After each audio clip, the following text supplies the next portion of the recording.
हर बार चुनाव से ठीक पहले नेताओं का एक पार्टी से दूसरी पार्टी छलांग लगाना आम बात सी ही है। कुछ ऐसा ही 2022 उत्तर प्रदेश विधानसभा चुनावों से पहले भी हो रहा है। हाल ही में 5 साल तक उत्तर प्रदेश के मुख्यमंत्री योगी आदित्यनाथ के साथ सत्ता में रहने के बाद स्वामी प्रसाद मौर्य ने बीजेपी का दामन छोड़ समाजवादी पार्टी का झंडा उठा लिया है। इनके अलावा भी बीजेपी छोड़कर जाने वाले या जाने की तैयारी कर रहे कई नेताओं के नाम चल रहे हैं। नेताओं के इस दल बदल से खुश होने वाले बीजेपी विरोधियों को ये वीडियो जरूर देखना चाहिए, क्योंकि इस वीडियो में हम आपको बताएंगे कि अलग अलग लालच में बीजेपी छोड़ने वाले कई नेता आज किस हालत में हैं। अपने ही पैर पर कुल्हाड़ी मारने वालों की इस लिस्ट में सबसे ऊपर नाम है सावित्रीबाई फुले का।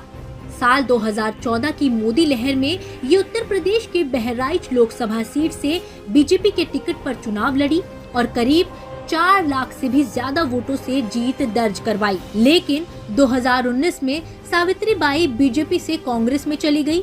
कांग्रेस ने भी उन्हें इसी सीट से टिकट दिया, लेकिन जब नतीजे सामने आए तब सावित्रीबाई के पैरों तले जमीन खिसक गई, क्योंकि वे अपने राजनीतिक करियर की सबसे बड़ी भूल कर चुकी थी।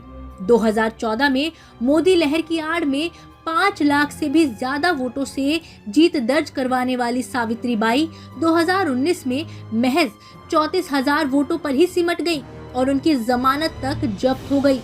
वहीं इसी सीट से बीजेपी के अक्षय बरलाल को करीब 5 लाख से भी ज्यादा वोट मिले। अब आते हैं क्रिकेट की पिच पर छक्का लगाने वाले कीर्ति आजाद पर। इन्हें भी लगा था कि बीजेपी से आजाद होने के बाद भी ये राजनीति में चमकते रहेंगे, लेकिन ये उनकी एक बड़ी गलतफहमी साबित हुई और उनके साथ भी खेला हो गया। कीर्ति आजाद को बीजेपी ने 2014 लोकसभा चुनाव में बीजेपी की दरभंगा सीट से टिकट दिया। मोदी लहर में करीब 3 लाख से भी ज्यादा वोट पाकर वो संसद पहुंचे। 2019 विधानसभा चुनावों से कुछ ही दिन पहले कीर्ति ने खुद को बीजेपी से आजाद कर कांग्रेस ज्वाइन कर ली और धनबाद से चुनाव लड़े।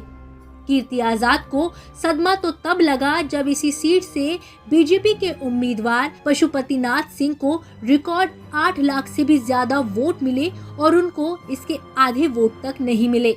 उनकी पारी करीब 3 लाख वोटों पर ही सिमट गई। अब बात करते हैं खुद के ही शत्रु बन बैठे शत्रुघ्न सिन्हा की।